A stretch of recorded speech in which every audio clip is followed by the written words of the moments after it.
What?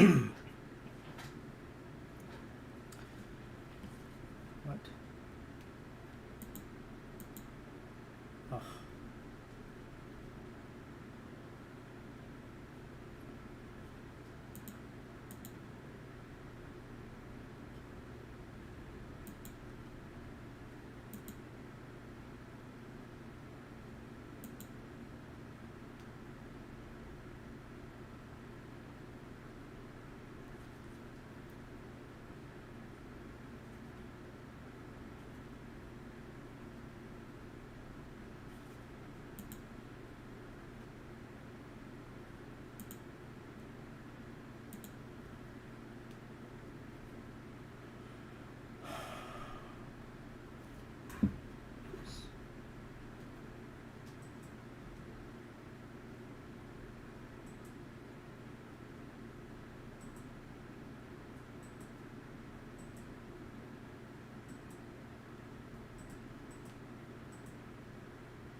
Good morning. This is VirtualPBX admin training. Good morning. This is Sorry for the slightly late start.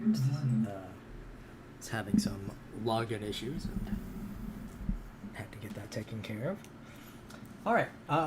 We're gonna just jump into it since it's a little after 10 o'clock Pacific time. So you should be seeing our dash login page, which is at dash.virtualpbx.com. You can also get there via the dash or the VirtualPBX website.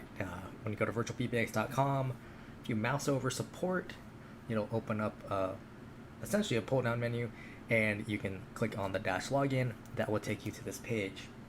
I do recommend bookmarking this page just to make it easier for you in the future. And to log in, we first need your username, which is going to be your email address, the password, which should have been emailed to you, and then your account name, which is typically your company name. Now, if for some reason you didn't get the email with your password or you simply forgot, down here towards the bottom right, there's a forgot your info link. And if you click on that, it'll flip around. We still need your email address, right? That's what you use to sign up with us or what your admin used to create your user. And then we need either the account name or a company phone number. Then you click on reset password, you'll get an email. It will have a link that will take you into the account, and that's where you would change your password. Once you change your password that way, the system will log you back out, make you log in with that new password, and then it also, because one, it makes you use a new password, but two, it also gives you the chance to click on the remember me box so that you don't have to remember it in the future. So let's go ahead and get logged in here. Now, I'm using a test account that's been around for 5 years, going on 6, I think it is now. So by default, I'm getting sent right to the dashboard page. If this is your first time logging into Dash, you actually get taken to your account page, which you can get to by clicking on your name up here at the top. The Dash wizard will pop up, and it'll have little pop-up windows highlighting certain things. In here, mostly what you would use this for would be to change your own username, right? So your own email address or your own password. Possibly change your time zone. Now, as an admin, you also have access to the account level settings. And the main thing that's changed here is the time zone. You could change your company name, although if you do so, you also are going to want to inform our billing team, because they probably need to update some things on their side as well. Now, this is a test account, so it doesn't have everything that your accounts have. When you log in, you will also, as an admin, you'll also have access to some billing information that would be below where it says user. So this is where you could update the billing contact information, right? You can update the credit card information. You could see your service plan. You could see your invoices. When you're done on the user pages here, over here to the right, you click on the close box, and then you'll be taken back to the dashboard. Also, that first login, the wizard will pop up again here to give you highlights about what's going on. So up the top, your name, again, that takes you back to the account pages. For many of you, you'll have a D&D toggle, right? D&D for Do Not Disturb. If the toggle is white, that means you have enabled D&D, meaning calls won't be offered to your user, right? They're going to end up going to your voicemail if it's someone entered your extension number directly. If you're in a queue, you're simply just not offered calls. Now, the reason it's not showing up for me is because I am a queue user, and that's actually been removed for anyone in a queue, just so they don't accidentally make themselves on Do Not Disturb when they're actually logged into a queue. We got the little question mark icon here. So here you've got a couple things. One, chat with us. This opens up a chat window so you can speak to a support team member and they can walk you through a feature that you're setting up. We've got the online store. This takes you to store.virtualpbx.com. This is where you would order things like a VoIP phone, for example, or a router. Over here we have Learn More. This will take you to the support pages. So there'll be written guides with screenshots as well as some videos for some of the features.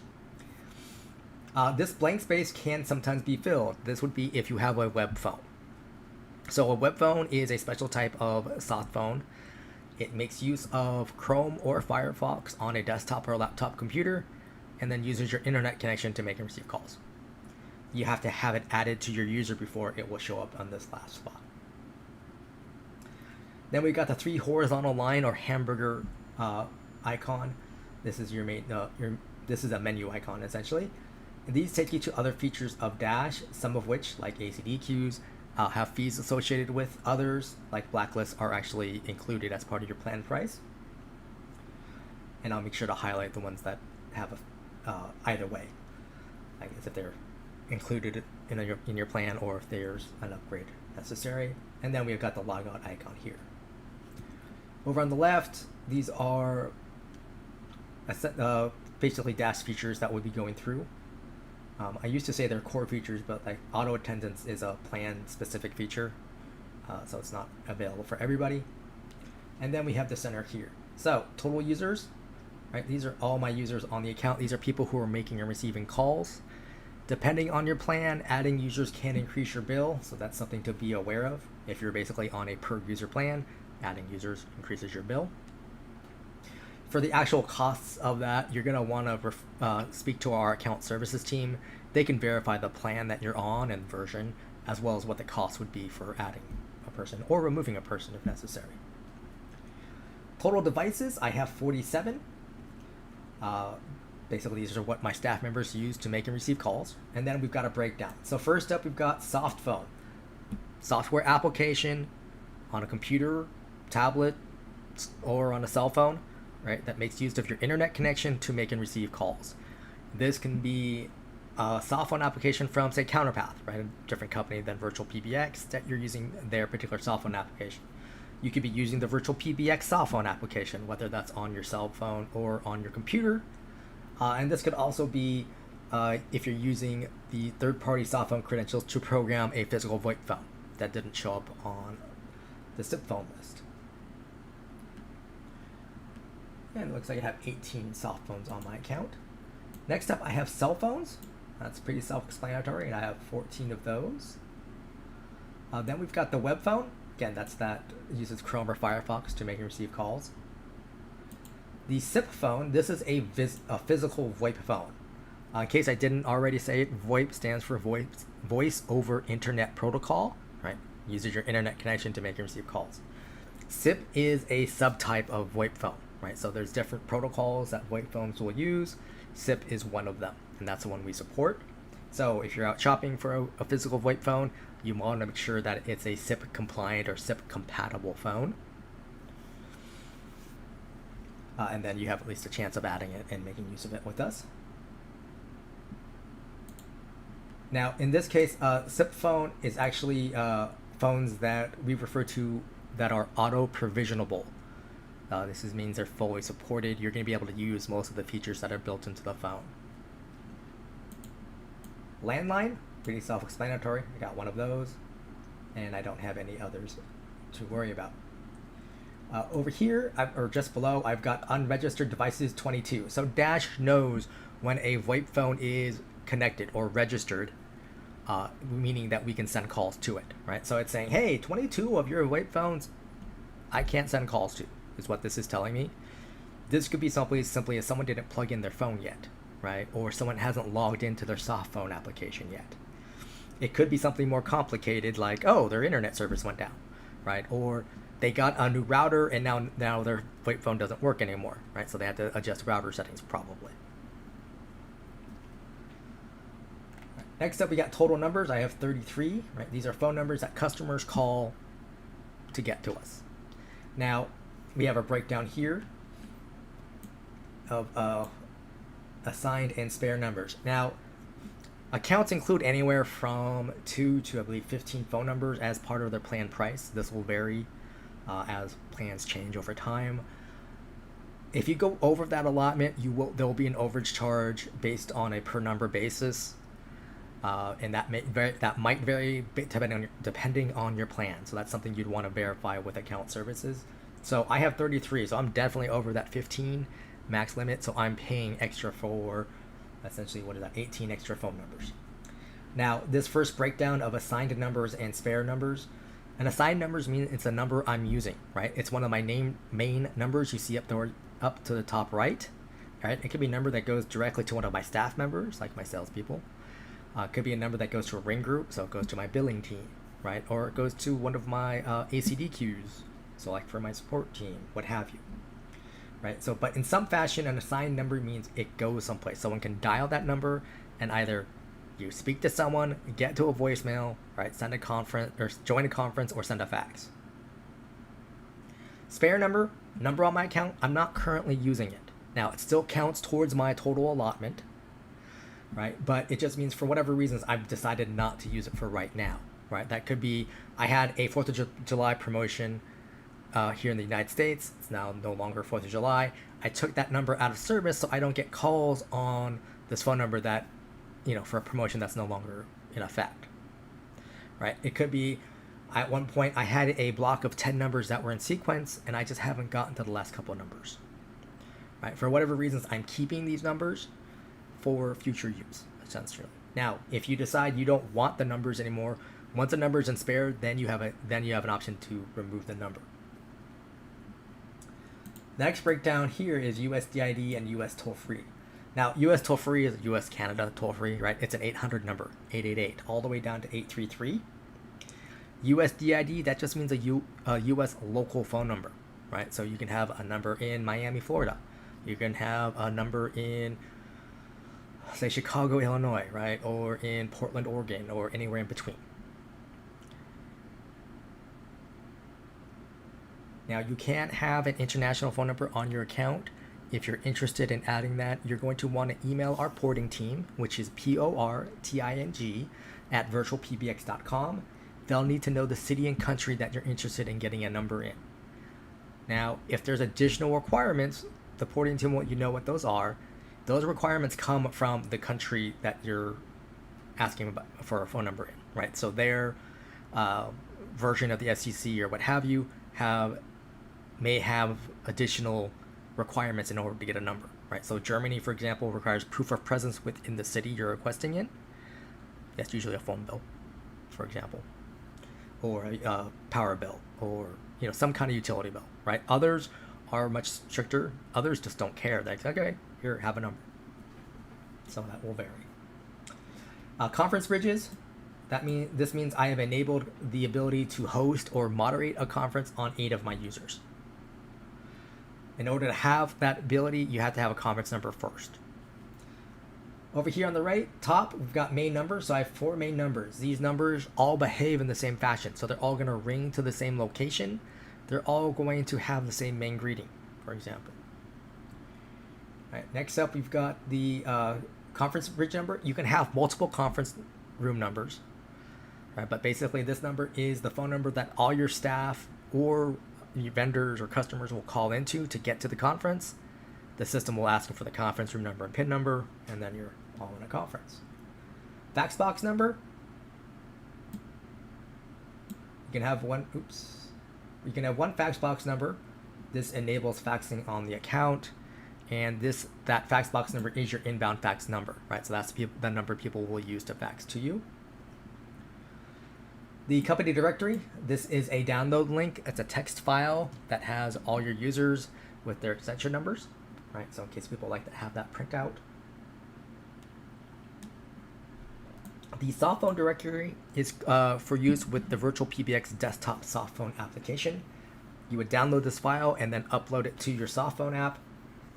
And this will show you the status of everyone else who's making use of the softphone, right? So I could see, oh, coworker Mike, he's available, so I can give him a call so we can talk about, a custom setup that I need his help with, right? Likewise, my boss can see that I'm not on the call and said, hey, I need to talk to you about this customer you're working with. Here's some other information that came up that you did not know. That sort of thing. Then we've got the store discount code. So just for being a Dash customer, you get a discount in our online store. And then lastly, we've got the account realm. This comes up in a couple different things. One, it's one of the key pieces of information to program a third-party softphone, whether that's an application or a physical VoIP phone. This is also used in faxing out. So currently on Dash, to send a fax out, it's an email, right? So you create an email. In the to field of the email, you put the plus symbol, the number 1, the area code and phone number that you're faxing to, the @ symbol, and then your account realm. And then you just attach a PDF and hit send, or a TIFF. You don't need to type in the body of the email or the subject line. The system basically looks at the to field, so it knows what number to send to and what account the fax is coming from, which is what the realm is for. And then it grabs the first attachment, right? So you can only send one attachment per fax. So you want to make sure like no signature files or anything like that are included in your email. Right, up here at the top, we've got caller ID. This is your main company caller ID. This will be the default for a couple other features. This pull down you can select any of your main numbers that are on the account. And then you've got the company caller ID name or CNAME. This can be 15 characters, including spaces and special characters. Once you click on save changes at the bottom there, it will get sent to the other carriers who support CNAME. It takes about 3 business days for them to get updated. Then when you make an outbound call from your VoIP phones, the CNAME information gets transmitted as part of the caller ID information. Some things to be aware of. Not every carrier that your call can route through supports CNAME, which means if that happens, your CNAME information doesn't get through to your destination. Right? We can't force other companies to do things. I'm sorry. There's additional caveats. Is basically we can only send the information out. Right? Whoever's receiving that call, their carrier has ultimate control about what shows up on their phone's display. So, like, say you're calling an AT&T cell phone, right?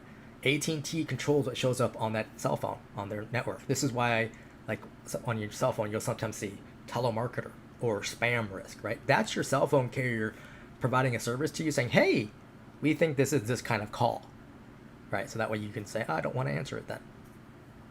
We can't override what AT&T in this case would say, right? Even though we sent that CNAME information out to them, it's up to them what they show on their network. And especially for cell phone carriers, some of them, like AT&T, actually provide CNAME service, but as a paid feature. So like if you want to pay, and it's like, I think it's $10 a month, you can have CNAME show up on your cell phone. Most people probably don't really care for that, or at least that expense. It really just depends. Next up, we have the company emergency or E911 information. Basically just an address you want to associate with this particular phone number.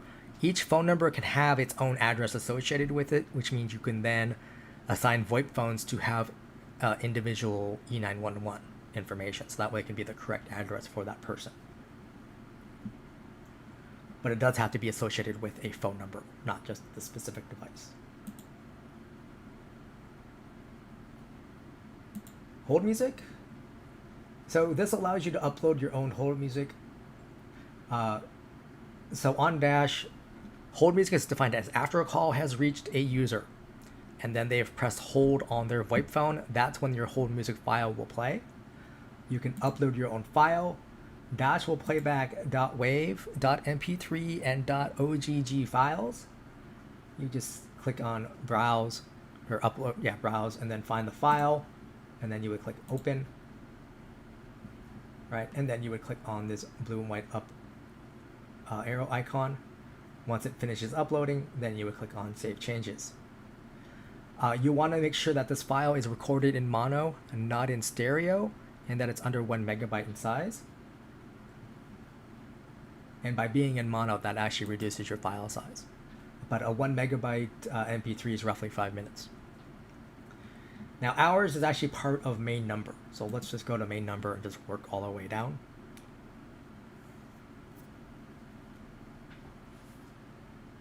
All right, so at the top, you've got the main company numbers.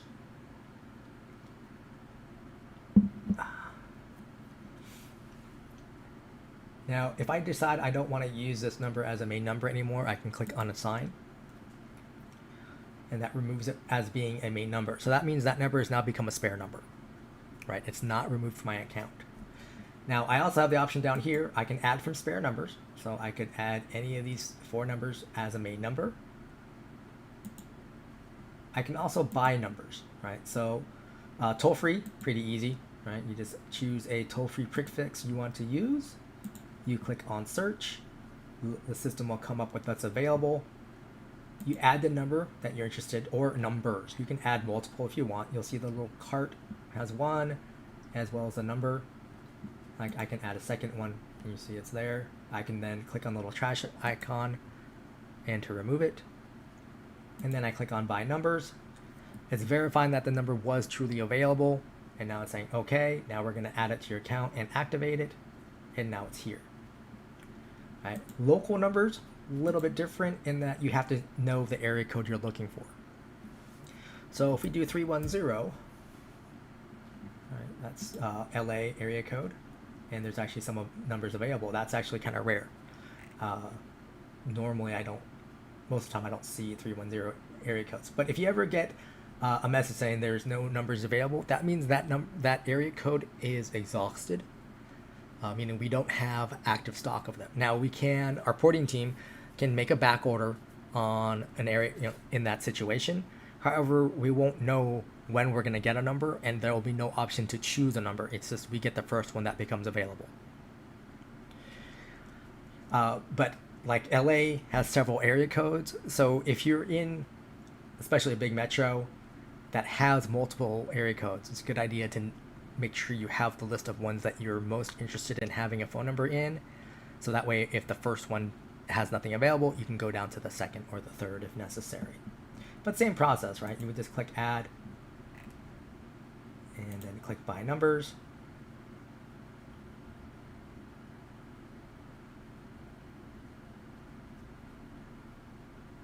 And now it's also a main number. Now you got a little gear icon next to each of these numbers. First one option here is caller ID, right? So I can put different outbound CNAM information for each of my phone numbers. I also have the option here to turn on accepting inbound CNAM information, right? This would show up on my staff members' VoIP phones. Next up, you've got the E911. So again, you can set up that address information for each individual phone number. Prepend is for your VoIP phone users. You can add text in front of the caller ID that shows up on their VoIP phone's display. Right, so it gives your staff members a heads up about what the call might be about.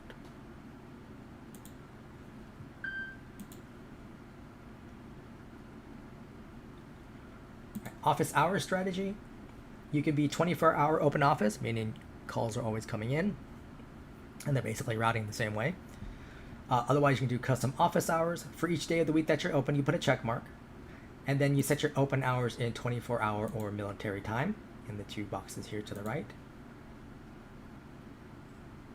At the very bottom, there's an option to say if you're closed for lunch.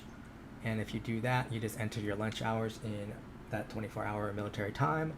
And then you would click on Save Changes, which I don't know if that's showing up properly on YouTube. Next up, we have office holidays. If you're closed for holidays, put a check mark in front of the little box there. And then over here to the right, you have the option for add holiday. You have single day, date range, and advanced.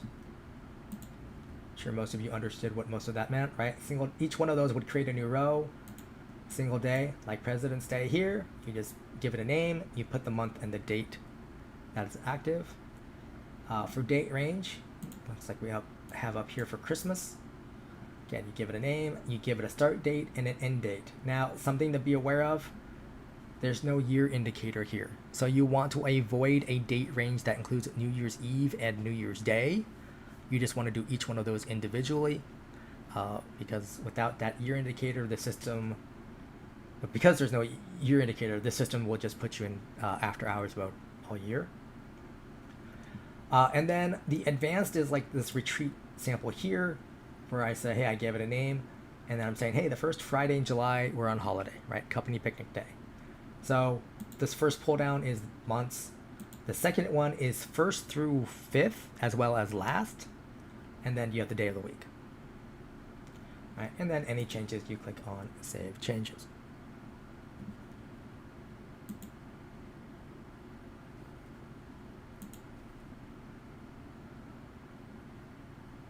All right, incoming call handling.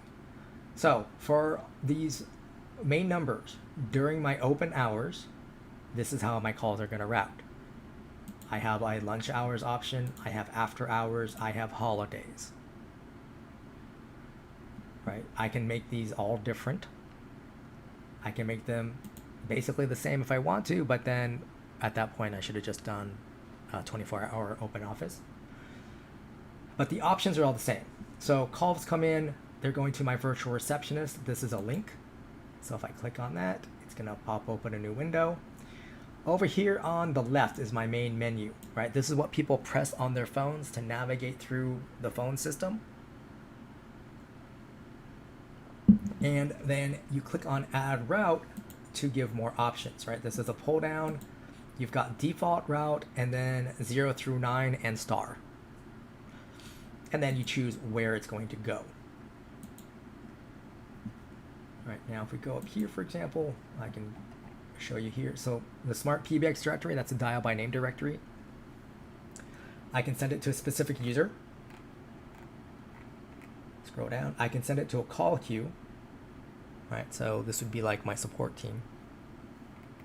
Right, I can send it to a specific device, right? So a specific phone. We don't generally recommend that just because if that phone doesn't have voicemail, then the call can end abruptly for your inbound customer, your inbound caller. You can send it to a media file, right? This will just play a greeting. Once that file stops playing, then the call ends. Groups, you can send it to a ring group. So ring groups and ACD queues are related. Groups are free. They're part of your plan. They have a limited routing options, right? Basically, you can ring in order, you can ring in them all. And that's it. Whereas queues, you've got different routing options. People can wait on hold longer, typically, etc. Advanced call flows. This is if you're making use of sub-menuing, like 1 for English, 2 for Spanish. Those would be menus that again play a secondary greeting with their own menu options. And then you can also send it to a voicemail box.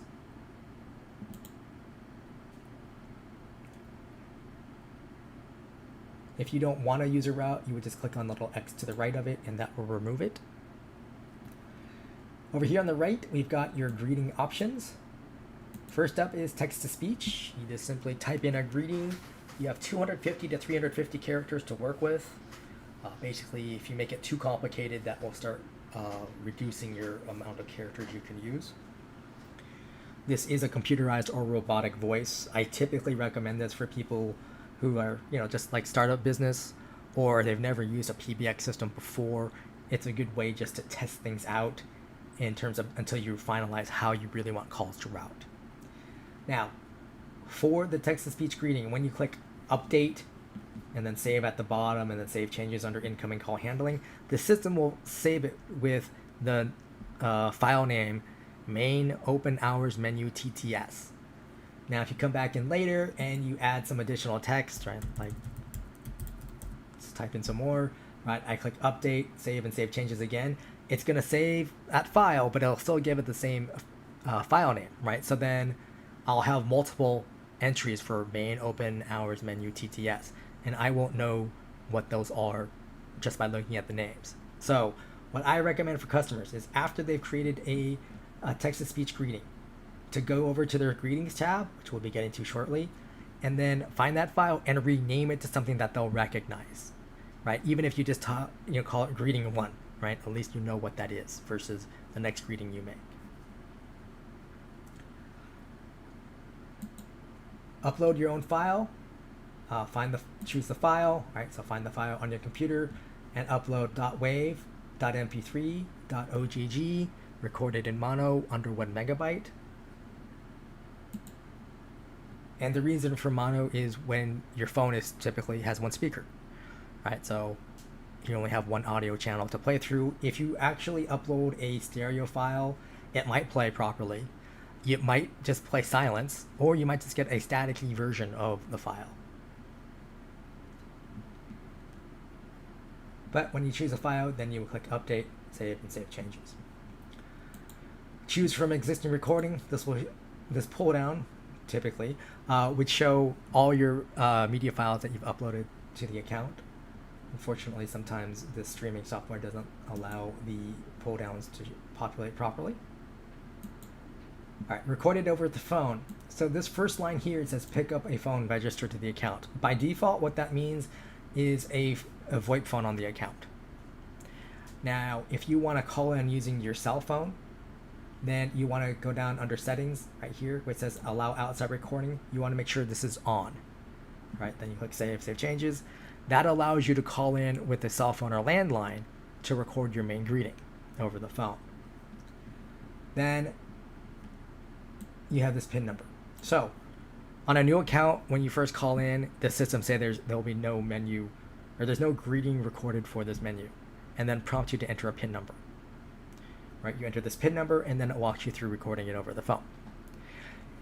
If you've already have an account that's been in use for a while, right? Let's say your boss said, "Hey, you're in charge of the phone system now," and then you say, "Okay, and you need to record a new main greeting." So when you call in, right, you'll hear the existing main greeting play.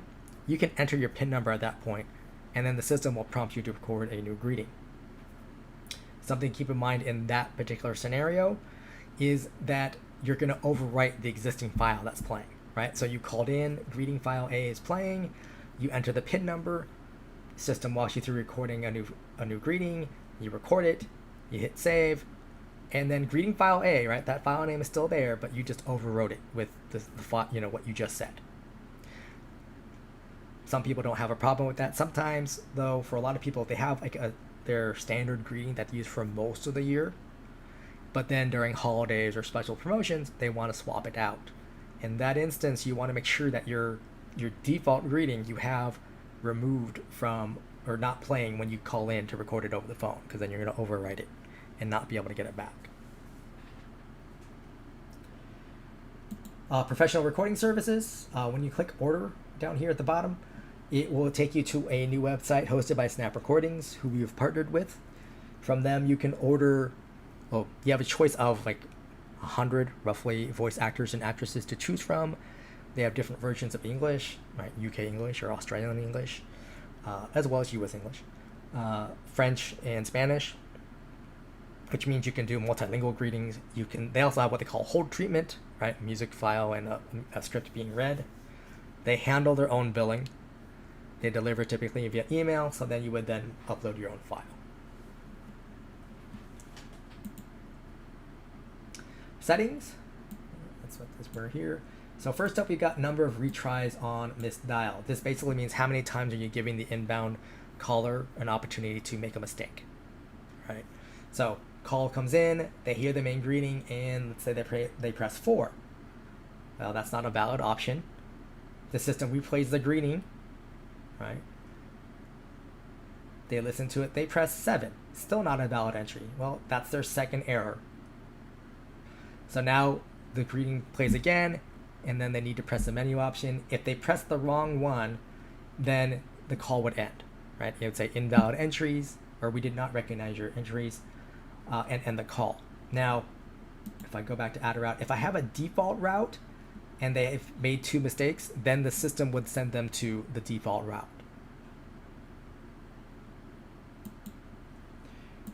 Dialing timeout.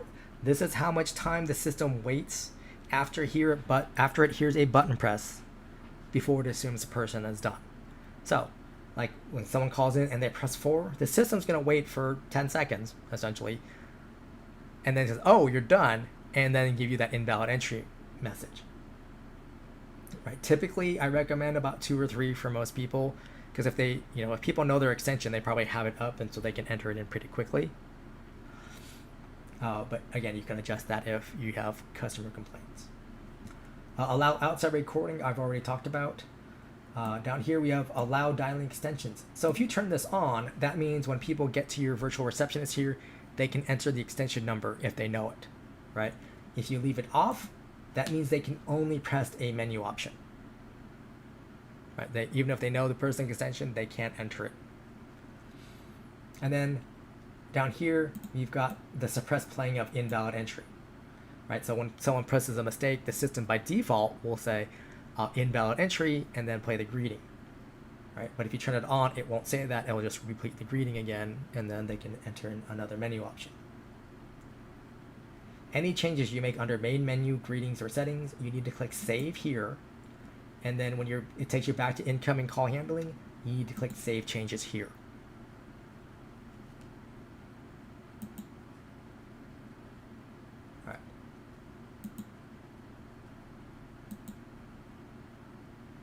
So let's say under my lunch hours, what I'm doing is having it go to the second option. This is your live operator answer.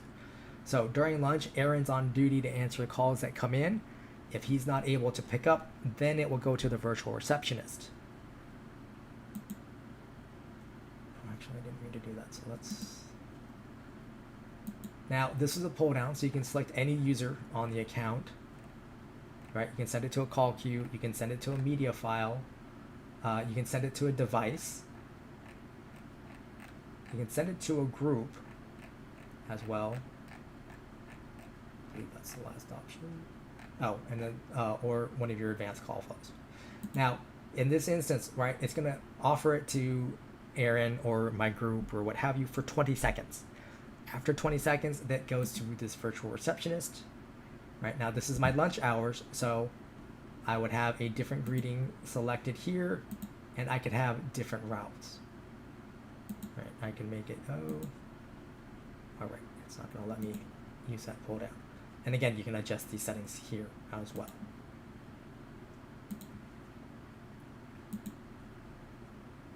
All right, after hours, all right, we can use this option here. In this case, I'm sending it to a queue for 20 seconds. If none of my staff members are able to pick up that call, then it's going to go to this particular voicemail box. Now, again, you've got the options for users, media files, devices, groups, queues, and advanced call flows. You also have an additional option here at the very bottom, which is skip to voicemail. Right? So after hours, I'm just sending calls straight to the voicemail box. Right. Holidays, again, you have the same 3 options. Oh, one thing I should point out, the virtual receptionist for each time of day is different, if that wasn't readily apparent. This last option here, though, this is sending it to a secondary auto attendant. Not typically very common, and also only available if you have auto attendants as a planned feature. And in fact, the most common thing I see for holidays is calls go right to a voicemail box.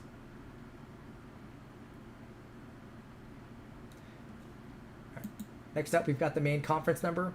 You can have multiple conference numbers, right? You can add from spare, or you can buy a new number specifically for your conferencing. You also have the option here for a customized text-to-speech greeting. Again, that 250 to 350 character limit. If you click enable, right, then you've got your box to type in, and then you would click on save. Even without the customized greeting, the system will say, welcome to the conference. Please enter the conference room number, and then it will prompt them to enter the PIN number. Main fax box, you can have the one main fax box number. Again, that's your inbound fax number. Now, on your account, when you click edit fax box, you'll have a pop-up window with 2 fields. On this account, the fax box is broken, so I apologize. I won't be able to show that to you other than an error message. So in that pop-up, the first field is for inbound notifications. You put an email address in there, and that email address will get an email anytime a fax comes into the account. Right? It says you have a new fax. It'll have some details about the call, and then it'll have a PDF attachment that you can then open up and view the fax. Now, if someone dials your fax box number, right, hears those fax tones and hangs up, that inbound email address, right, still gets a notification saying, hey, you had a failed inbound fax attempt. That's just something to be aware of. Now, the second box is for outbound permissions. So you could put a specific email address, so that way, just one person can send out a fax, or you can put your account domain, right? So if your company owns its own email domain, right? So at abccleaners.com, you could put that domain in that second field, and then anyone at your company can send a fax out, even if they're not a user on Dash, right? They just have to use their company email address. And then in the to field, right, the +1, area code and phone number, @ account realm, attach a PDF or TIFF.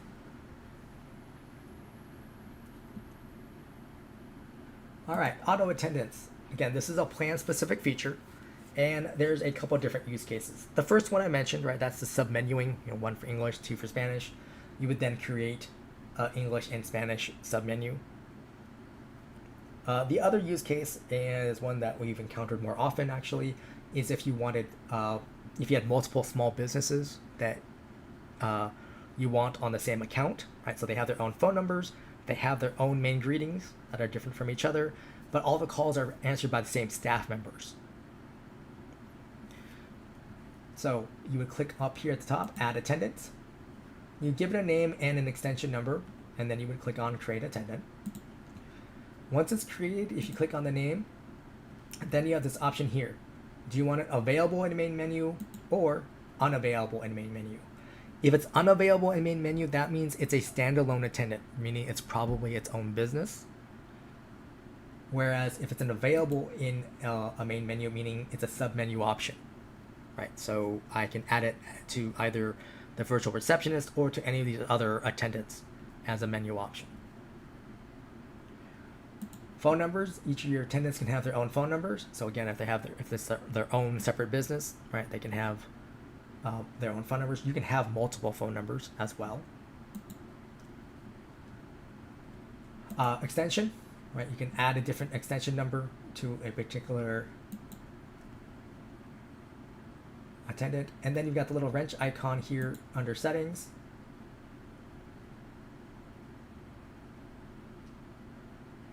And then you see I have open hours, lunch hours, after hours, and holidays. So these times will match what you set up under the main number. Right, so now if you had one business that's open 7 days a week, right, and then another that's only open Monday through Friday, you're not going to be able to make use of the auto attendance without some sort of custom work done. Custom work, right, it's advanced configuration, that may require a one-time setup fee. So you'd need to talk to our account services team about that, although typically it's easier just to have separate accounts. It just depends on what the cost is at that point. But again, these are the virtual receptionists, so you've got these options, right? You put in a route, you've got the same greeting options as we had before and the same settings. But again, all of these go to the virtual receptionist. You don't have those other, the second, third, or fourth options, right? They're all just going to a virtual receptionist. And then any changes you make, you click on Save Changes. Devices shows all your devices on the account. Green means it's registered, meaning the system can send a call to it or receive a call from it. Right? Red, not registered, meaning we can't send a call to it. We don't know why, right? Again, that could be that not logged into the soft phone, right? They could be having an internet issue. We don't know. And then black means you've turned it off, right? It's disabled on the account. Up here at the top, you can add new devices. First up is SIP phone, right? That's that physical VoIP phone. And you've got these manufacturers to choose from. Now, we don't have auto provisioning for every phone from these manufacturers. You have a list here that you can choose from. Right, some have a lot, like Poly, Column and Yealink, OBHI, not so many, HTech about the same, GrandStream a little bit more, and Cisco not that many as well. But then you find the model of phone that you're working with, you give it a name, right? So Mary's phone, for example, and then you enter the MAC address of the phone. The MAC address is unique to each device, often a sticker on the back of the phone, or if it's plugged in, usually under like their general settings or basic settings will be the MAC address. And then you would enter that here. You would click on create device and then eventually assign that device to a user. In terms of the dashboard, that's all you need to do. However, for the phone itself, you need to log into the web user interface and enter in a URL. Basically, you're telling the phone, hey, get on the internet, go here. It then goes to that URL, provides its MAC address. The system says, oh, I know what you are and what account you're with. Here's your configuration information. Downloads it. The phone will reboot a couple times and then should show up as a green device here. Now, for the specifics of the URL and where to look on your phone, go to VirtualPBX.com, go over the support pages. On the right-hand side, under VoIP phones, you're looking for the document called Auto Provisioning Phones. It will have screenshots of what to look for on the various manufacturers' web UI. In some cases, it'll want you to verify settings on a couple pages, as well as the URL and the specific syntax that that phone is looking for. And then you should be good to go. Cell phone and landline are basically the same. You give it a name, like Bob's phone, then you put the plus sign, the number 1, and then the area code and phone number. And then you click on create device. Now, when we send a call to a cell phone or a landline, what happens is, right, that phone will ring. If we go under advanced options, I'll show you this is the default setup for either a cell phone or a landline. It's the phone rings, you pick up, you will then hear, this is a forwarded call, please press 1. When you press 1, you're telling the system, yes, you are there, and yes, you want to take this call. All right, and then the call connects, and you talk to the inbound caller. Now, that doesn't work in every scenario. For instance, if you are sending calls to an automated answering service for your after-hours use, right? Well, your automated answering service won't be able to press 1 to accept that call, right? It's a computer. It doesn't know when to press 1. It doesn't know what tone to send. So in that instance, you would, under your advanced options here, you want to click on this box here in front of allow use of cell phone's voicemail. So what that does is when we send the call to this phone number, instead of the system prompting you to press 1, once Dash hears the pickup tone, we connect the call. So then your automated answering service can handle the call from that point forward.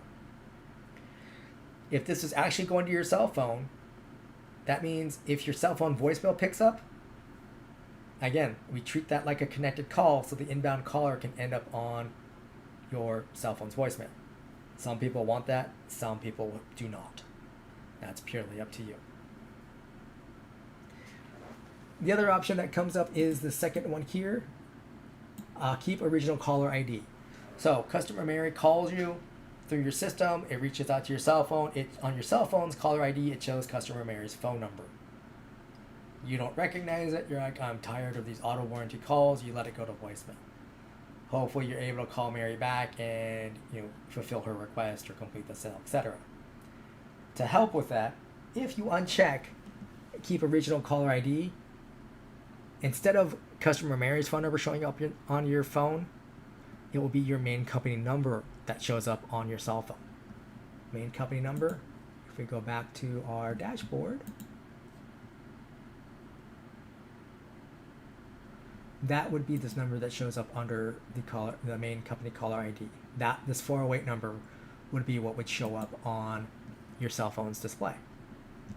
Right? So a way to let you know, oh, it's a work call.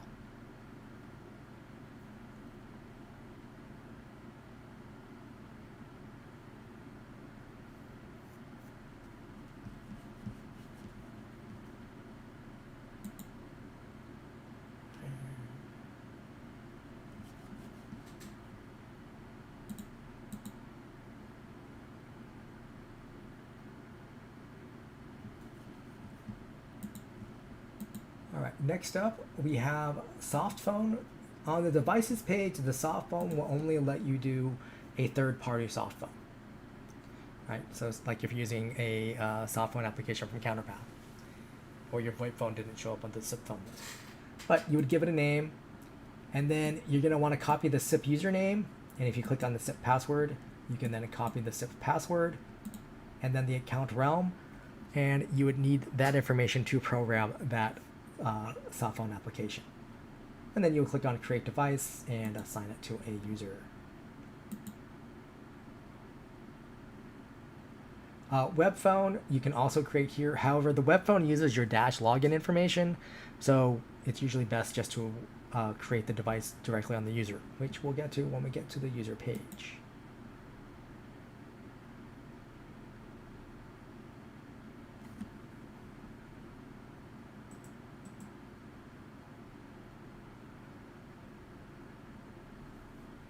Okay. Let's go over to the Greetings Manager. So here you can see your greetings on the account. These are all your media files. At the top, so you got the name, whatever you've named it, or what the system named it, in the case of like main open hours menu TTS. You got the source. So upload means you uploaded the file, right? TTS, that's that text to speech. And then recording means you recorded over the phone. You have a download link here, so you can download the file and listen to it on your computer. That way you can tell if it's still relevant or not. And then you got the little wrench icon here, which means you can change the file name or you can delete it if it's no longer necessary. Up here at the top, you have the option to add or upload a file, right? So again, .wav, .mp3, .ogg, recorded in mono under 1 megabyte. You just give it a file name and you find it on your computer. And then you click on Create Greeting to add it to the system.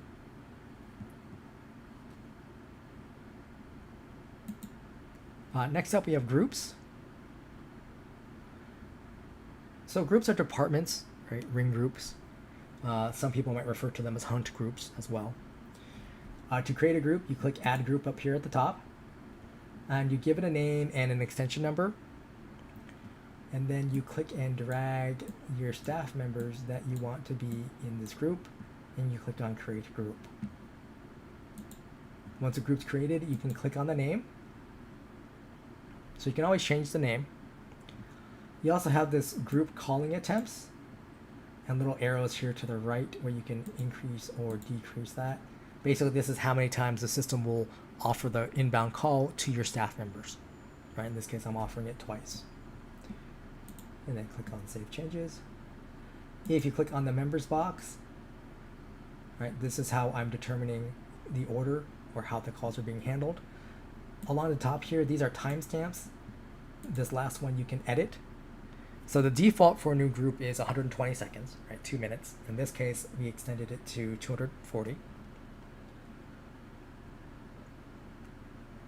And I'm currently having it calls when they come in, they go in this order.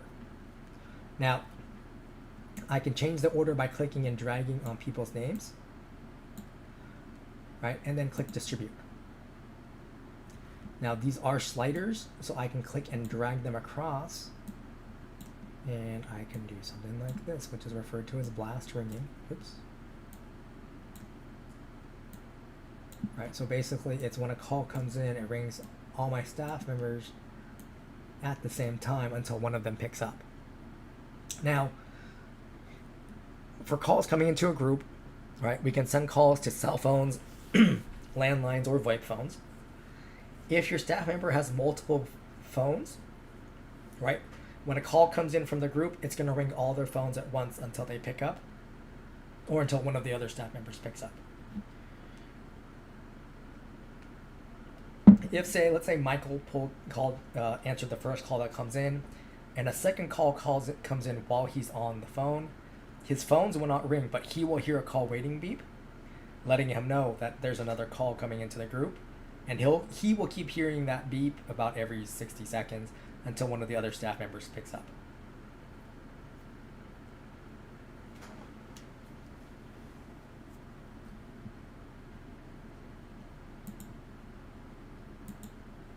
Groups can have extensions, and they can have actually multiple if you wish them to. They can also have their own phone numbers. Now, one thing to keep in my mind about phone numbers that go directly to a group or a user is that these phone numbers work 24/7. Right? They're not going to pay attention to your hours of operation. So if someone has their personal cell phone as a device, that means they can get a call like at 2 in the morning.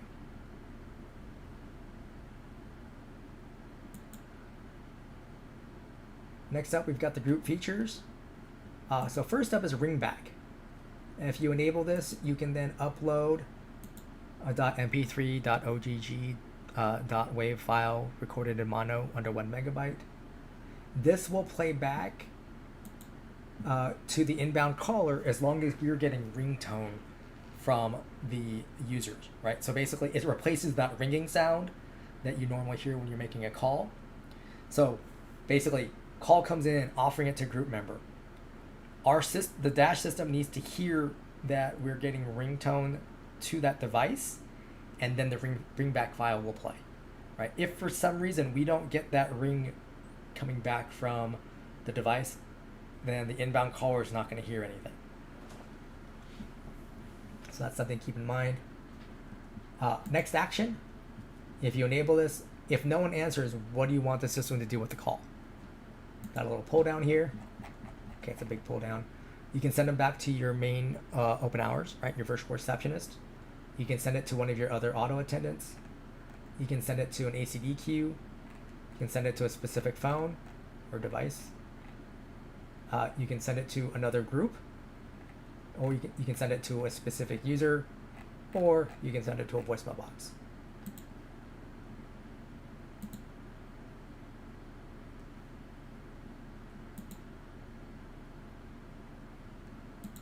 Allow call forward. If you enable this, that means you're letting your users make use of call forwarding, right? So they're not going to be at their normal desk phone, so they made use of call forwarding to send calls to, say, their cell phone.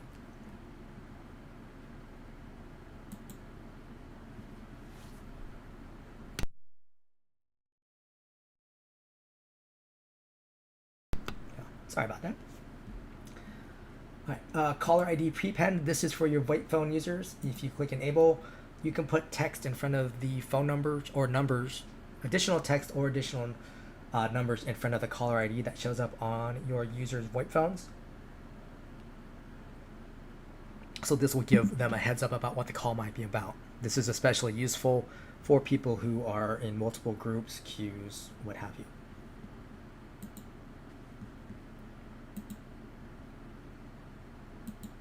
All right, next up we have numbers. These are all your numbers on the account. So it shows up.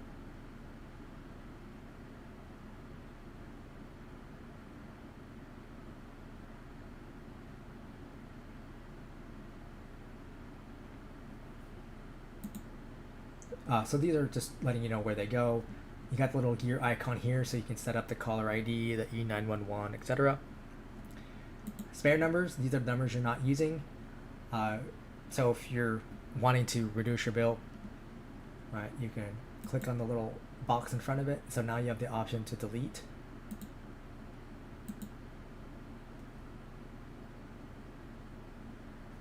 Right, and then you click on delete. It says, are you sure? You click on delete numbers to confirm, and it says those numbers are been deleted. And now I just saved a little bit of money per month on my account. You can always buy numbers here, right? Local and toll free. This will just add them as spare numbers, so then you can add them from the spare number list to wherever you want them to be. Port is an industry term. It means moving a phone number from one carrier to another. So say from Comcast to VirtualPBX. You click on new port request. You give it a name, just something you would recognize, and choose US local or toll free, and then click next. And then you need to upload a copy of your bill. The system will then ask you for the phone number or phone numbers that you're going to port, as well as the address information associated with that bill. Then it will give you the opportunity to download a blank letter of agency, or LOA. You need to complete and sign that LOA. Now, in terms of what's on the LOA, like it asks for your company name and the address. That information should match what the current carrier has on file for you. So like if you're porting from Comcast, it's whatever Comcast has on file for those phone numbers, right? So whatever business name you have with them, whatever address you have with them, that's what should be on the LOA. It does need to be signed, right? Whether that means you printed it out, signed it, and scanned it back in, or you have a digital file that you use for your signature and you just paste it into the LOA, either way will work. But simply just typing in your name twice will not work. That will get rejected every time.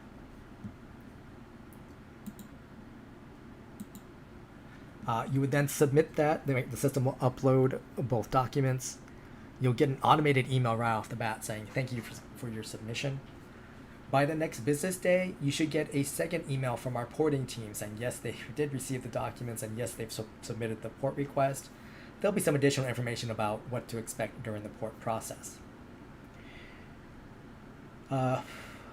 For local numbers, the port can take anywhere from 1 business day to, on average, 2 to 3 weeks. And that assumes everything is correct on your information. Toll-free numbers, that's usually around 5 to 7 business days, give or take. If we get a rejection, right, basically means something in the information that you provided was not correct as far as the current carrier is concerned.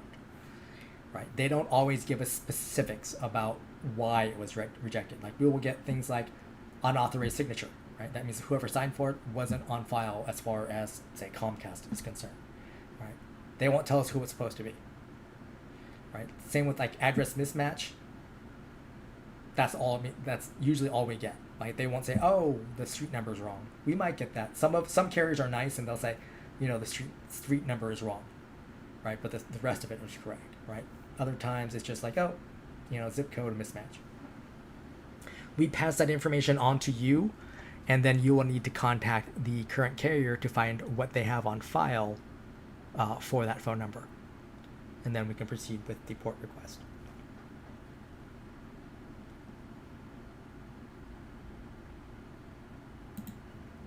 Users. This shows all the users on your account. If they have the little blue suit icon, that means they are a system admin.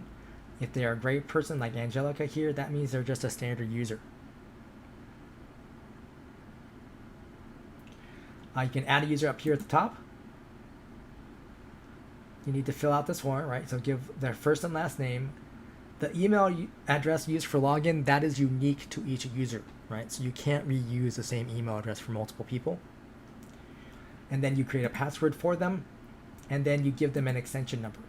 Now, the system is suggesting extension 1003 because that one's available, because I started with extension 1000, right? But I can type in something different here, right? 7210, hey, that's a good extension number for you. Then we got this option here, right? Create a voicemail box for the user. That's automatically checked, right? That voicemail box is intrinsically tied to the user, meaning like if you added a VoIP phone to this user, they can press *98 on that VoIP phone. It will log them directly into their voicemail box. And that first time they do that, the system will prompt them to create a PIN number for their voicemail box, as well as to record their voicemail greeting.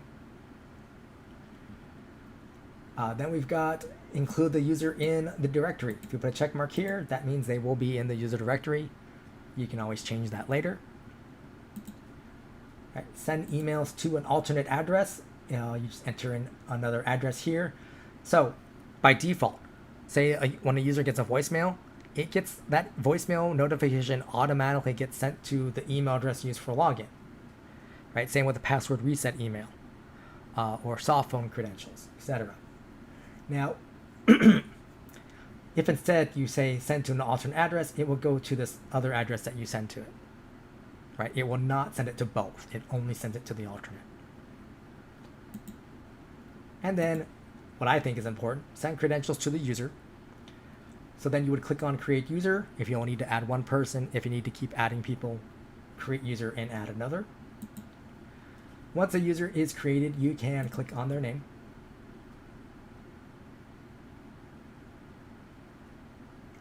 You can change their name, right? If you click on change credentials, you can change the email address and password that they use to log in. You also have a link here where you can just send them the password reset directly.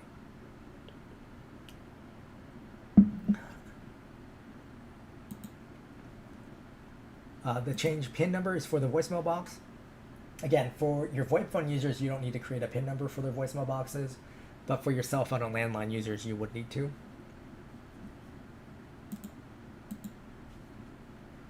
Here's your option to send to an alternate address again, as well as the option to be in the user directory.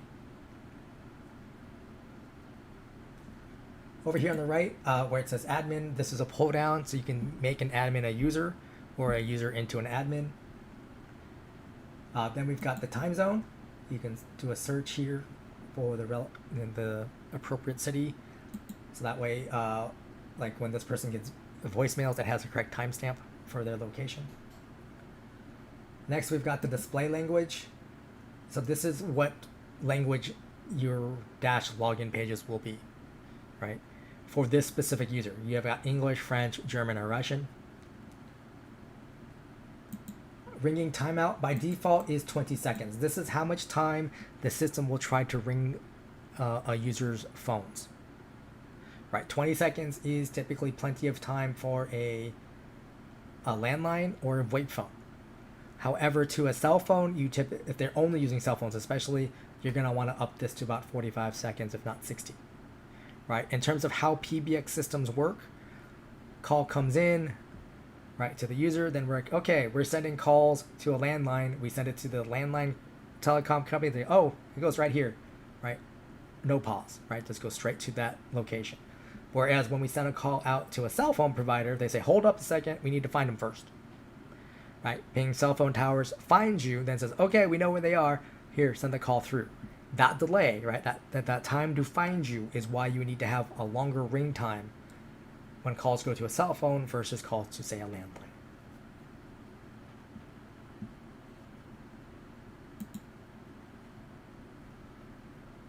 You can click on the extension box for a user so they can have multiple extensions, or you can, unassign their existing extension and then assign a new one. Right. Users can have their own phone numbers. They can have multiple, right? You can add from spare or buy new. You got the little gear icon here, so you can update the caller ID and etc. The devices, let us. Right, so you can click new device. So you have the same options here, right? Cell phone, SIP phone, etc. For soft phone, you should have the option to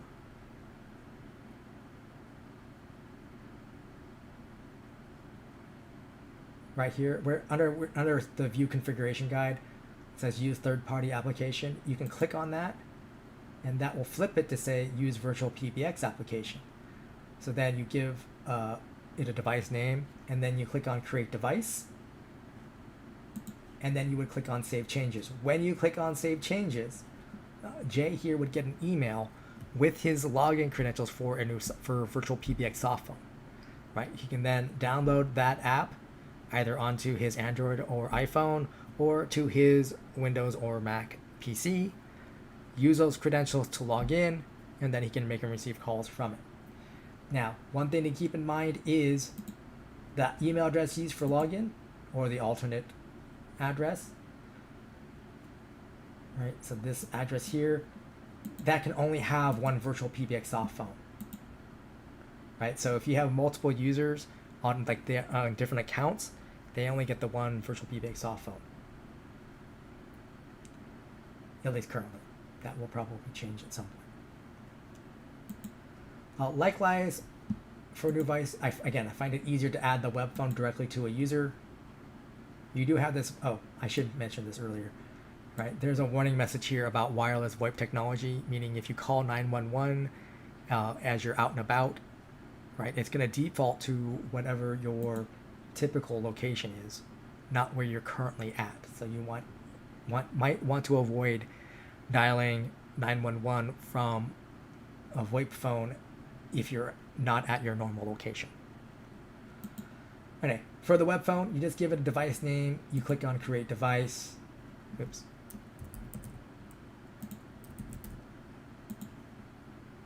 And then you would click on save changes. And now this user has a web phone. Next up, we've got user features. So first up, caller ID number. This only is available for users with their own phone number. Basically, this means when this person makes an outbound call from the VoIP phone, this is the phone number that shows up instead of the main company number. Call forwarding. You have off, on, or failover mode. Right, off, pretty self-explanatory. On, so you can set this up for your users, but this is also something they can set for themselves under the user portal. They can also set it up on their VoIP phone if they know the feature codes. But basically you're saying, hey, I'm going to send calls to this kind of device. Here's the number, right? +1 area code and phone number. Click on save changes. Now this phone number, right? This cell phone should not already be a device on the user, right? This is something they only use sporadically versus every day, right? Because if they're using their personal cell phone, for example, every day, it should just be a device on their user. Hot desking is a VoIP feature. You create a hot desk ID. I usually just say make it like 4 digits that the same matches their extension. What this does is allows you to make use of a shared office environment and like reduce your overhead in terms of number of desks and computers and phones. So it's Tuesday, I walk into the office, I hit sit at desk number 7, I pick up that VoIP phone, I enter in *11. That turns on hot desking on that phone.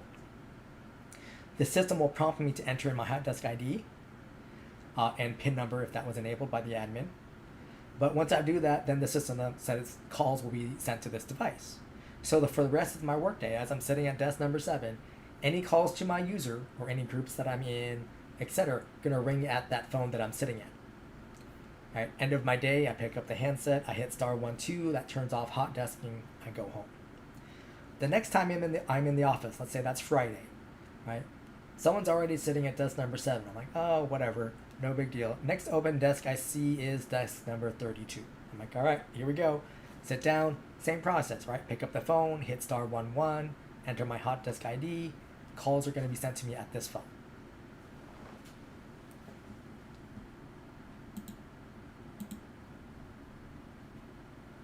A voicemail box is active because it was created when the user was created. Now, the transcription option here, this only shows up, this is a plan-specific feature.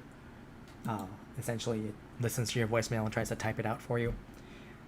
If that's something you're interested in, you're going to want to talk to account services. I'm not certain which plans it's actually on. But your typical setup is like this, right? Voicemail or email will be enabled, and it'll attach a voicemail message to the email, right? So someone leaves a voicemail on my user, I get an email, and there'll be an MP3 file I can double click on to listen to the voicemail. Now, voicemail boxes can hold up to 100 messages. So if your staff is not good about clearing out their voicemail boxes, they can get, someone can call them and get that voicemail box's full message, try again later. If that keeps happening, what you're going to want to look at doing is this one here, right? Delete message from the database after the email has been sent, right? So we're already sending the email with the attachment to someone's email, right? Usually your computer has quite a bit of storage, so not a big deal. In fact, if your savvy users could like create a filter to send voicemails into a specific folder so they can always know where they are. And if you delete after notification, that means on Dash, their voicemail box will not get full because it's automatically deleted once it's sent out. Now, that also means that they're not going to be able to call in and listen to their voicemails over the phone, nor will they be able to view voicemails via the user portal because they'll already be deleted from the system. Excuse me. Fax box. Users can have their own fax boxes. If you click enable, then you have the option of adding a phone number specific to that fax box, or you can add an extension. Now, if you choose to add an extension, this is only for inbound faxing, right? So they can only receive faxes; they can't send them out. Because what will happen is, even if you have the main fax box fax number associated with it, what happens is the system looks at the user first. It says, "Oh, you're sending a fax out. I'll use your user fax box information." And when you have only an extension assigned to it, that's what it uses for the caller ID. Well, that's not going to be a full phone number, so then the fax will fail. Additionally, for accepting inbound faxes, right, you have to have people know that extension number, and they have to do the proper procedure, right? So they have to call your main number. Then they have to pause and then enter in the extension number and then hit start fax. Some fax machines you can do that, right? You can enter in the phone number, hit like star star or comma comma, enter the extension number, and so that way the system knows, okay, dial the number, wait a couple seconds, then hit the extension number and then send fax. Right? Some don't. The other worry is, especially today, electronic fax services may not allow you to fax to an extension number, right? They only let you fax to a phone number. So that's why I typically recommend, if you're going to do this, just use a phone number, so that way all inbound faxes can get to this fax box and your user can send a fax out without any issues. Conference bridge. If you enable a conference bridge on a user, the other thing you need to set is their PIN number, and then click on Save Changes. Your users can change their PIN numbers via the user portal. So it's essentially a temporary PIN number. Follow Me, that is typically for people with multiple devices. So let's go down. We'll go down here to Michael. We'll click on Follow Me. You click Enable.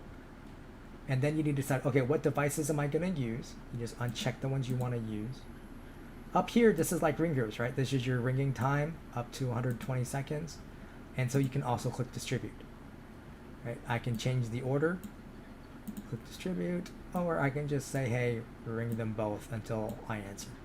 And then I click on Save Changes.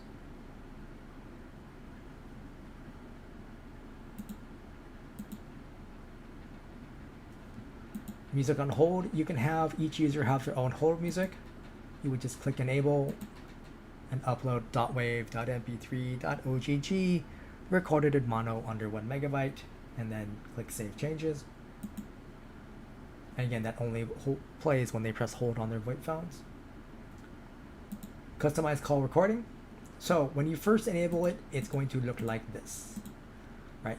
The system says, okay, what calls do you want to record? Right, inbound internal, right? So coworker Aaron called me, right? I can choose to record that, right? Inbound external, customer Mary called me. I'm gonna record that, right? Outbound internal, right? I called customer J or coworker J, right? And then outbound external means I'm calling customer Mary. And then you click on Save Changes. Now, all accounts come with some amount of, or I don't know if all accounts. Most accounts come with at least some call recording storage. It's going to vary by plan, and if you go over that amount, there will be an overage. It just goes up to like the next gigabyte, I believe. I do advise double checking with our account services team to find out how much storage you have on your account, and then what that overage might be. You can also link to, if you have an AWS account, you can also link your Dash account to that and have AWS handle your storage. All right, voicemail boxes. So your voicemail boxes on the account, your user voicemail boxes are denoted by having a name under the user column.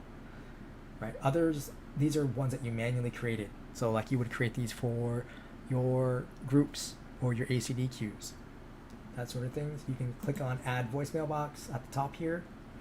You would give it a name, a voicemail box number, and then a PIN number, right? And then click on Create New Voicemail Box. Once a voicemail box is created,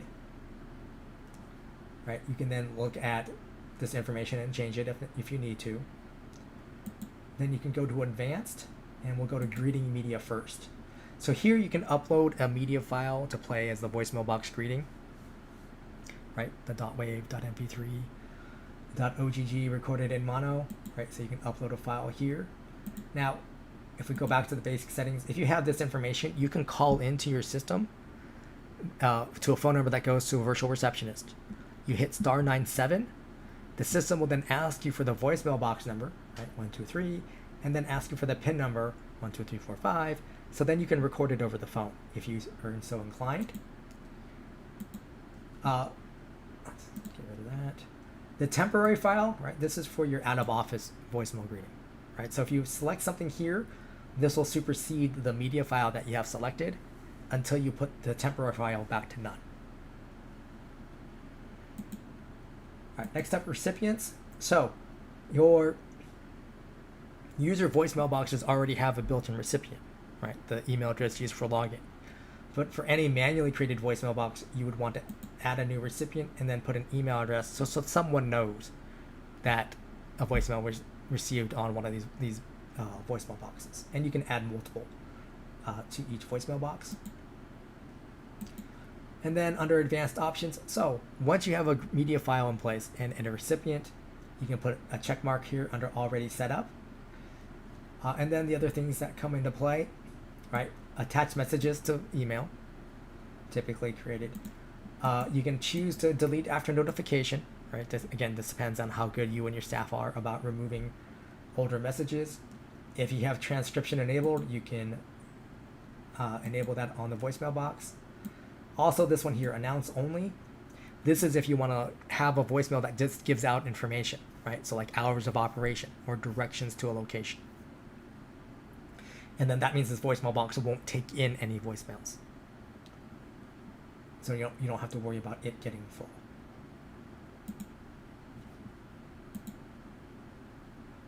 Advanced routing. This is for a feature called direct inward system access, which that allows you or cell phone or landline user to call into your system, log in over the phone, and then make an outbound call. When they make that outbound call, right, the outbound caller ID will not be their cell phone, right? It'll be your main company number. So first you would click here, and then you would click enable, and it automatically generates a PIN number for you. Once you've enabled this, now this becomes a menu option under advanced call flows, or you can choose to add an extension number and then click on Save Changes. So now you don't have to have it be a menu option, right? It can just be an extension number. You just allow extensions to be dialed from your virtual receptionist. So now you can call in, you hear your main greeting, extension 1003. The system will then prompt you for this PIN number. You'll hear dial tone, and then you enter in the phone number you're trying to reach. And that person, they won't see your cell phone number, right? Instead, they will see this 408 phone number because that's my main company caller ID. Now, on new accounts by default, this is not enabled. And this is because if someone figures out your PIN number, they can make outbound calls on your account, and you may not realize it right away. Usually, the next time you see your invoice, you're like, hey, why do I have all this outbound call activity? So for that concern, it's not enabled by default. You can send in a request to our support or our account services team to have it enabled on your account, and then you can follow these steps. Call logs. Now, one way you would keep track of your call information is if you're going through your call logs. We'll switch this over to this month. So this shows your inbound and outbound call activity, right? So the green arrow to the right, that means that's a call that came into the system. And you see here, it reached out to the cell phone. Although not successful, it looks like. Had no route destination. That could be a bad caller ID information, or like the wrong phone number was inputted, or wrong format. The little yellow arrow to the left, that means that's an outbound call, right? So a call leaving the system.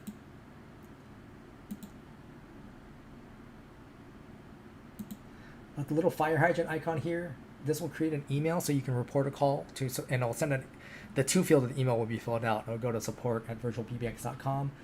Just in the body of that email, I suggest entering in what happened or what didn't happen, right? You had, call quality issues, or your phone did not actually ring even though the system says the call came in.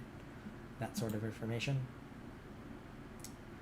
And then our support team will then probably reach back out to you and see about making test calls, etc.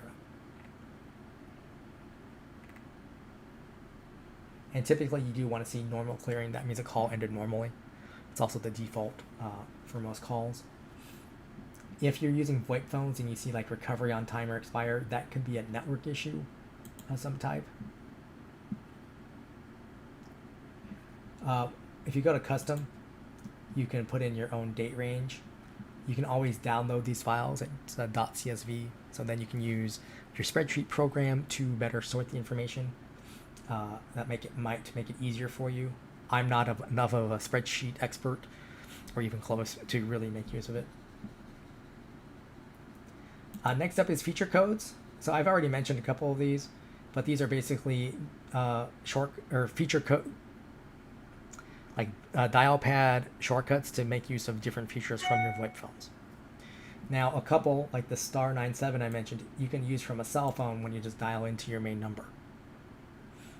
Now, these are also available on the support pages, so you don't have to log in to view them. There's also a document called the Phone Commands Cheat Sheet. It's a PDF. It has a short explanation of what each of these is, which is pretty helpful to have around. All right, so we've been in the dashboard this entire time. So next up is ACD queues. ACD stands for Automatic Call Distribution. It's a call center feature. They're available on some plans, and even on the plans they're available on, it's an add-on fee, right? So I believe it starts at $15. It might be $30. So if you're interested in queues, you're going to want to talk to account services to make sure you're on a plan that includes the ability to have queues, and then they can verify the pricing for you. A couple things. One, currently on queues, you can only accept calls on a VoIP phone, right? Soft phone, web phone, SIP phone, right? You're not going to be able to accept calls on a cell phone or landline currently. That's something that's being worked on. Queues have their own different routing strategies, and also built in have the ability for your agents to mark themselves away or log in and out, right? So that way, when their shift ends, they don't have to get calls from the queue. You click on Add a New Queue to create a queue. I'm just going to click on a gear icon here on an existing queue.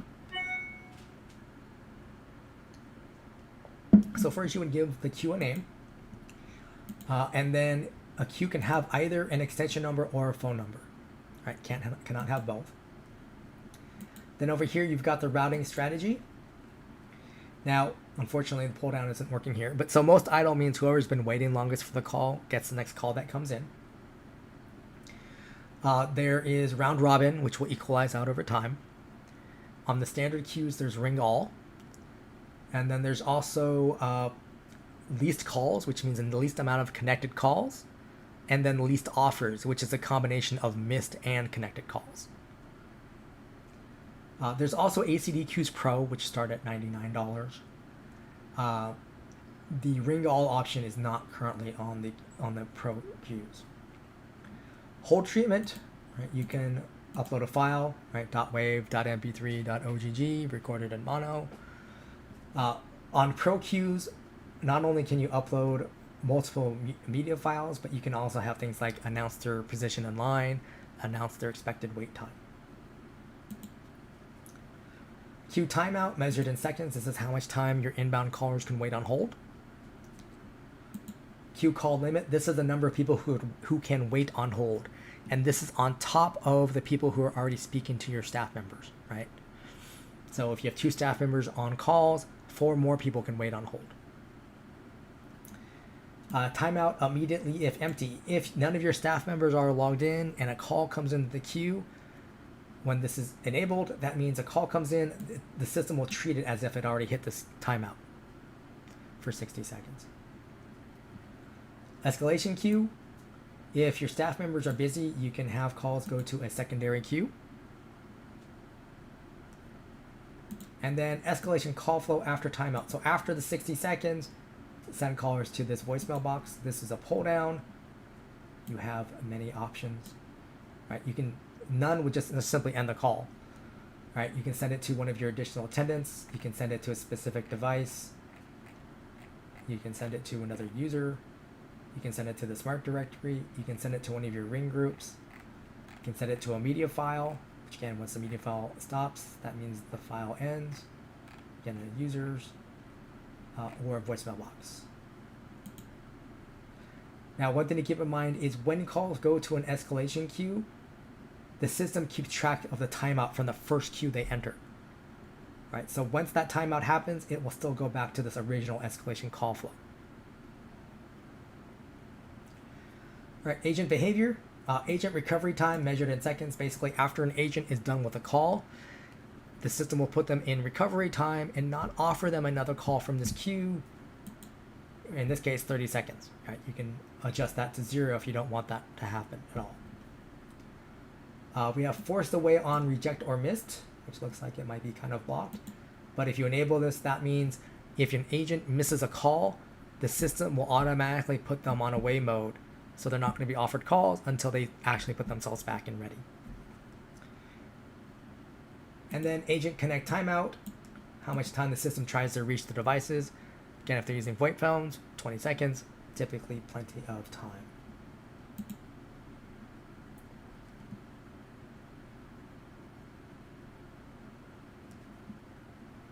Over here on the left is your members list. These are all your people who are available to be in an ACD queue. They're not in all the queues, but they can be put into any of your queues.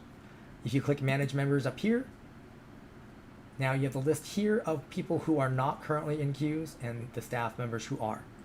Right? And then you would just click on their name and you can add them to become part of the queue list. And likewise, I can remove someone from the queue list.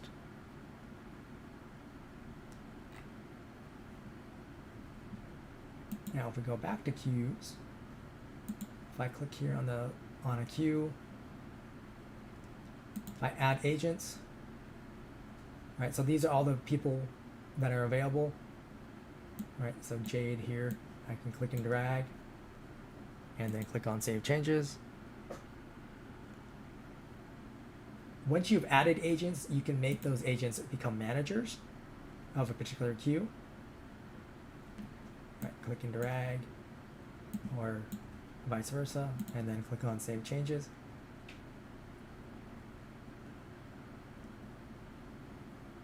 Right, for your staff members, right, they can log into to dash.virtualpbx.com.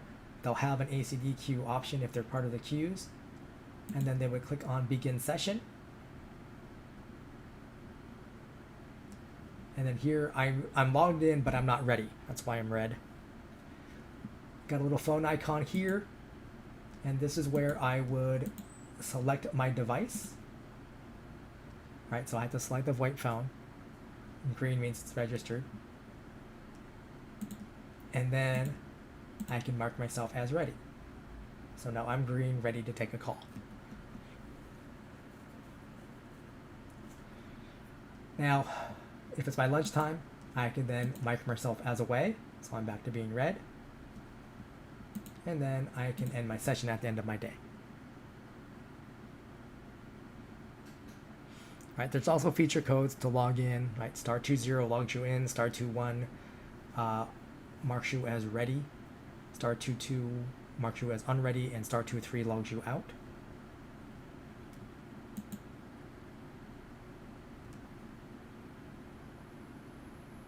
All right, blacklist. This is an included feature, so no extra charge associated with it. And what this does, it allows you to create a list of numbers that you are blocking from reaching your account. So you need to know the phone numbers involved. But you would click on Edit Blacklists. If you don't already have a list, you would just click on Add up here at the top. Otherwise, you would choose an existing list. You can always change the name. And then your first decision, do you want to block anonymous calls? Right? So if we're not getting valid inbound caller ID, and you turn this on, that means those calls get a busy tone, right? So they're not connecting to your system. And then down here, you add a number, you put +1 area code and phone number, and you keep clicking add and entering phone numbers for all the phone numbers you want to block. And then you would click on save. And then you go back to settings, and then you make sure your list is over here on the right under selected. So these 3 lists are active, which means any phone numbers on those lists, when they try to call any of my phone numbers, they get a busy tone. So they won't harass me. All right, dynamic caller ID. This is a plan-specific feature. This allows you to be able to change your outbound caller ID from your VoIP phones. So the first option here is this one here at the bottom, where I'm saying I created a feature code, right? *71. So whenever a staff member picks up the VoIP phone, they hit *71 and then the area code and phone number they're going to call. Their outbound caller ID is going to be this 918 phone number.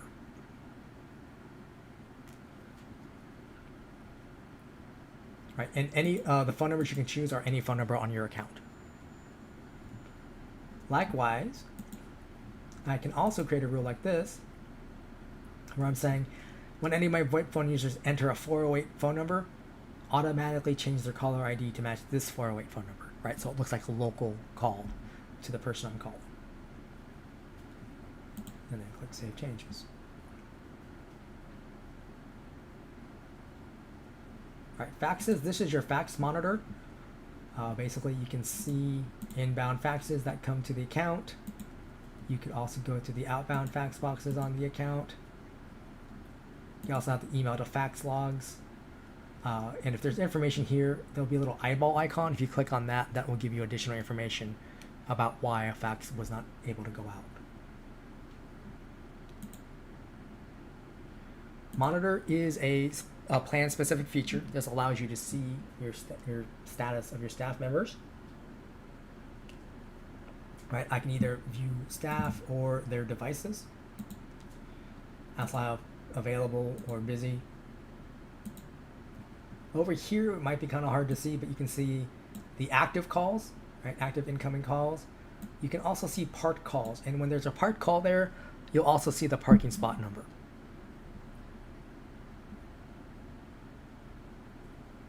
Number manager, this takes you back to your spare numbers page. Okay, so you can buy numbers or port numbers. The recording manager, this actually won't do anything on this particular account, but this takes you either to recordings.virtualpbx.com, right? It would use your login information, so then you can view your call recordings. Or if you've linked your AWS account to it, it will show the recordings there. Reports, this is advanced reporting. This is a plan-specific feature. This allows you to create your own reports, so you can have more information about the call activity on your account. There is a demo that our marketing team actually put up. It's on our YouTube channel here, so I recommend taking a look at that. If that's something you're interested in, again, you're going to want to talk to our account services team. Oops. All right, voicemails. This is your voicemail manager, again, included in all accounts. You can get to any voicemail box on the account. As long as there's the delete after notification is not enabled, you will see voicemails here, right? You see the date and the time, who was calling and their phone number, what phone number they were dialing. You can play back the message, you can download it. Now, as an admin, if you click on the box in front of it, you can actually move a voicemail box to a different user, right? So, this one's to the wrong person, right? As well as, change it to delete or mark as listed, etc. Webhooks, this is linking Dash to APIs, right? To other using APIs to link Dash to other software. If you're interested in this is a plan-specific feature. Our sales team actually has more information about this. You can also see examples of what we have done in terms of linking Dash to other software via developer.virtualpbx.com. Like we've linked Dash to, say, Slack, for example, among many other things. And then lastly, we've got the user portal. So every user has their own individual user portal. Now, when they click on a voicemail, for instance, right, they only have the option to mark as new, mark as listened, or deleted, right? They can play back a message and delete a message. They cannot move a voicemail to another user. Call history, they can see their inbound and outbound call history coming to and from their user. Right, they can change the dates here if they're so inclined. Faxes, they can see their own fax history. The contact list, this is all your Dash information, right? So your users, your groups, etc. This is not something your staff members can add to on their own. Like your salespeople wouldn't be able to add their client list to here, right? This is only within your Dash account. The conference tab, over here on the right, this is where your staff members can change their moderator PIN number as well as their participant PIN number.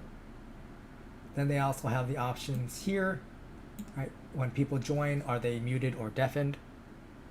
And then down here, play entry and exit tones. While in a conference, and if they're on this page, they can invite other Dash users to their conference. They can lock a conference. They can mute everybody, they can unmute everybody, and then they can end the conference. Also, when in a conference, they can mute a specific participant or unmute them, as well as kick them. And then the settings and devices tab, this is where your users would set up their own call forwarding, right? They click enable call forwarding, they put in +1 area code and phone number, and then they would click on save. And that is everything.